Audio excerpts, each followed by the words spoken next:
Here's my presentation. It's going to be 20 slides long and deals with the problem that I identified in the problem-solving class. The problem that I identified was school shootings.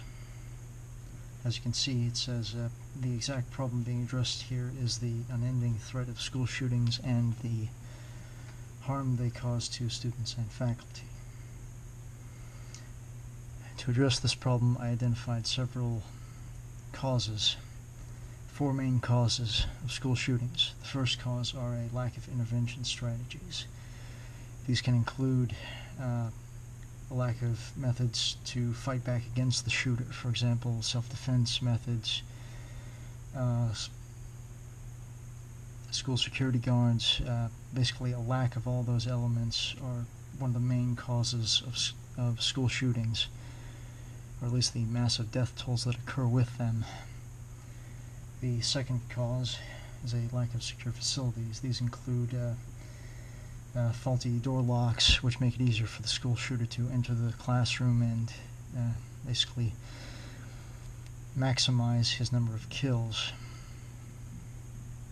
which is horribly tragic. Think of the lives that could be saved with only a few improvements.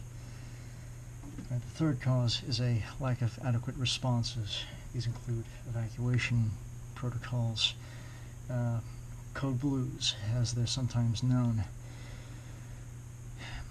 These include barricading the doors, evacuating the schools, basically getting the students out of harm's way, getting them to a location where the shooter cannot get to them, or get them out of the area so that the school shooter cannot harm them in any way. Remove them from the situation is a good way to sum it up. The fourth cause of school shootings is a lack of community involvement.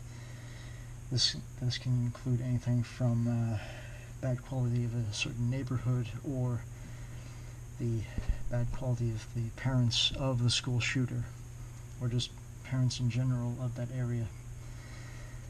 When they fail to basically, a good way to sum it up is a general lack of morality within the community can cause certain individuals to become very hateful, and one of the ways that they act on that hate is through violence, which leads to school shootings.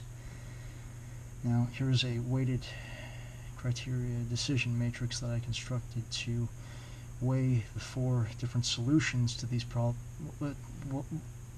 the 4 different solutions to the main problem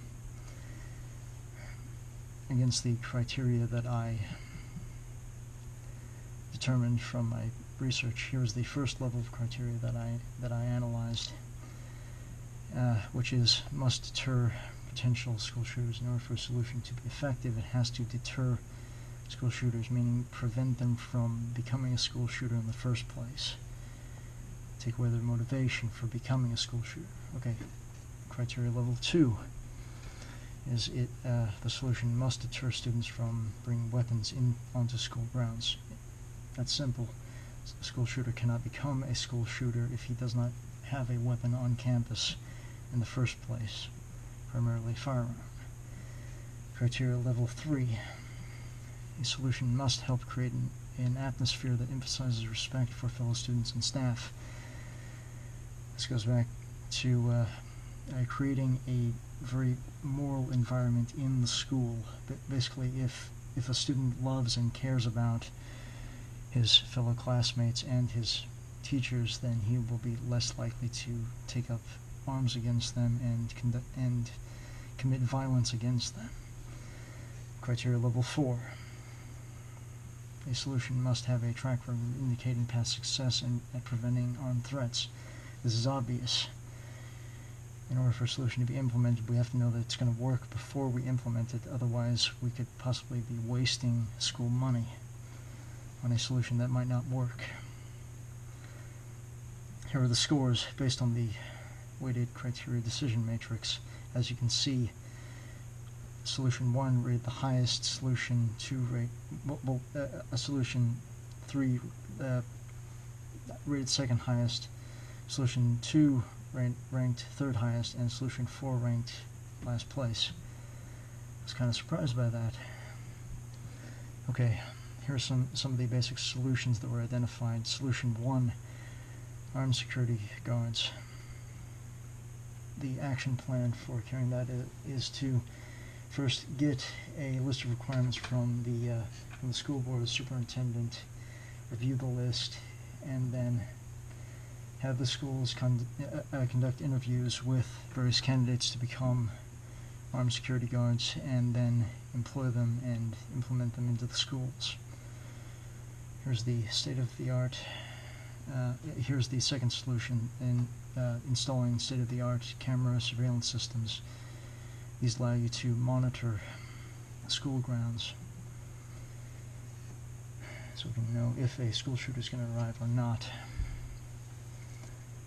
The action plan for this is to consult the superintendent again, receive the list of requirements that requirements and specifications that these specific cameras will have to meet in order to be accepted on the school campuses. Then a company that manufactures them has to be alerted, and then the company then the school has that company install the cameras and instruct the staff on how to operate them and do maintenance on them.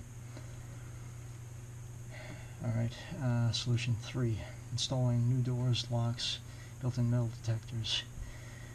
This makes it harder for the school shooter to enter the classrooms and possibly harm his fellow students and teachers. Okay, implement this. Once again, we contact the superintendent, the school board, a list of requirements on what these locks and metal detectors have to meet. We contact the company. We have them set up. We find the correct company that provides the locks that meets the specifications. Then we have that company install them. And now here's the third solution. Fourth solution: mandatory community organized counseling sessions for student body and staff members. Basically, the way that this will be implemented, the action plan for this is to consult the superintendent, the school board, ask them to compile a list of requirements, years of training and credentials. The staff of the schools will receive these lists and will send out ads to possible candidates, and interviews will be conducted, and then the right number of counselors will be hired and will be accepted. There's the end of my presentation, and here's my reference page if anybody wants that. Thank you for your time.